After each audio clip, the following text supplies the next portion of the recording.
여리고성과 아이성이라는 말씀으로 우리 하나님의 은혜의 말씀 나누도록 하겠습니다. 여리고성은 난공불락의 요새 중에 요새였고 철옹성이라고 불렸던 곳이 바로 여리고성입니다. 이중 성벽으로 되어 있는데 그 밖에 있는 외벽의 구조가 어떻게 되어 있느냐, 그 성벽의 높이만 하더라도 12m나 됐다고 합니다. 12m. 근데 또 내성에 있는 그 성벽의 높이는 더 높습니다. 14m입니다. 그러니까 이중 구조로 된 그런 성이었다라는 거예요. 근데 하나님께서 이 여리고 성을 이스라엘 백성의 주기로 작정하셨는데, 여호수아서 6장 2절에서 5절 말씀을 보게 되면 여호와께서 여호수아에게 이르시되 보라, 내가 여리고와 그 땅과 용사들을 내 손에 넘겨 주었으니 너희 모든 군사는 그 성을 둘러 성 주위를 매일 한 벅씩 돌되 엿새 동안 그리하라. 제사장 7은 7 양각 나팔을 잡고 언약궤 앞에서 나아갈 것이요, 7째 날에는 그 성을 7번 돌며 제사장들은 나팔을 불 것이며 제사장들이 양각 나팔을 길게 불어 그 나팔 소리가 너희에게 들릴 때에 백성은 다 큰 소리로 외쳐 부를 것이라. 그리하면 그 성벽이 무너지리니 백성은 각기 앞으로 올라갈지라 하시매. 아멘. 정복할 수 있는 필승의 전략을 주시는데 하나님이요 여호수아를 불러서 하신다는 말씀이 그 성을요 7일 동안 돌라는 거예요. 이성적인 그런 전략이 아니죠. 어떤 성을 허물고 성을 침투하기 위해서는요 성벽과 동일한 어떤 사다리를 만들어가지고 전쟁에 임한다든지, 투석기를 만들어가지고 성벽에다가 돌을 막 던져서 성벽을 무너뜨리든지, 오늘 하나님께서는 이스라엘 백성에게 전혀 다른 전략을 여호수아에게 가르쳐 주시는 겁니다. 그런데 놀라운 것은요, 이 여호수아 이스라엘 백성이 어떻게 했느냐, 하나님의 말씀대로 순종하여서 정말 6일 동안 이스라엘 백성이, 제사장이 앞장서고 하나님의 언약궤가 뒤따르고 마지막에 온 백성이 그 여리고 큰 성을 돌기 시작합니다.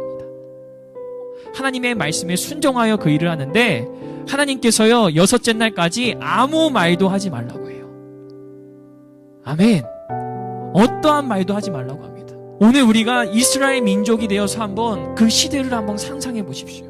내가 이스라엘 민족인데 제사장이 앞장서고 하나님의 그 법궤가 뒤따르고 내가 그 법궤를 뒤를 따라서 여리고성을 돌 때에 우리가 뭘 보게 됩니까? 정말 난공불락의 성, 14m나 넘고 이중성벽으로 되어 있는 철옹성 여리고를 보게 되는 겁니다. 돌면서 생각했겠죠. 야, 이게 무너질까? 첫째 날이 지났습니다. 둘째 날이 지났어요. 또 돌면서 생각하겠죠. 우리가 과연 이 성을 정말로 정복할 수 있을까?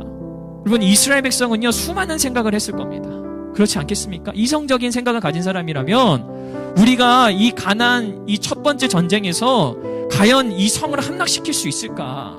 아니, 하나님은 어떤 전쟁의 전략을 가르쳐 주시는 것이 아니라 뭐 특공대를 보내라, 성벽을 무너뜨려라, 성문을 열어라 이런 말씀이 아니라 이 성을 도르라고 하시는 거예요. 그런데 아무 말 하지 않고 잠잠히.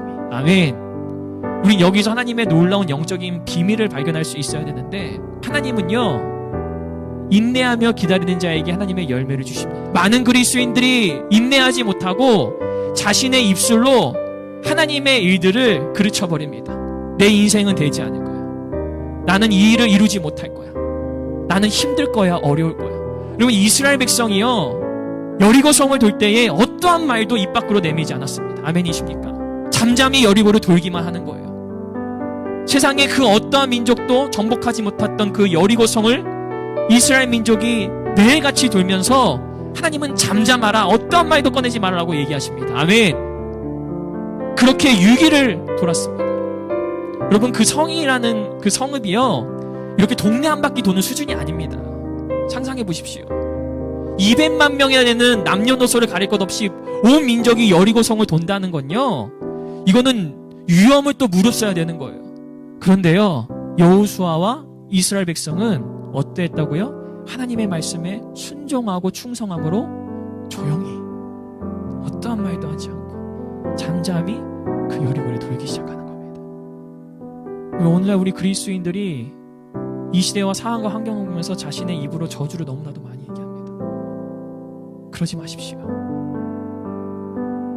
좋지 못한 얘기가 나오고 말이 나오려고 할 때 내 입술을 닫으십시오. 하나님은 우리가 하나님의 때에 이루어질 그 기적과 놀라운 기이한 일들을 인내함으로 기다리기를 원하십니다.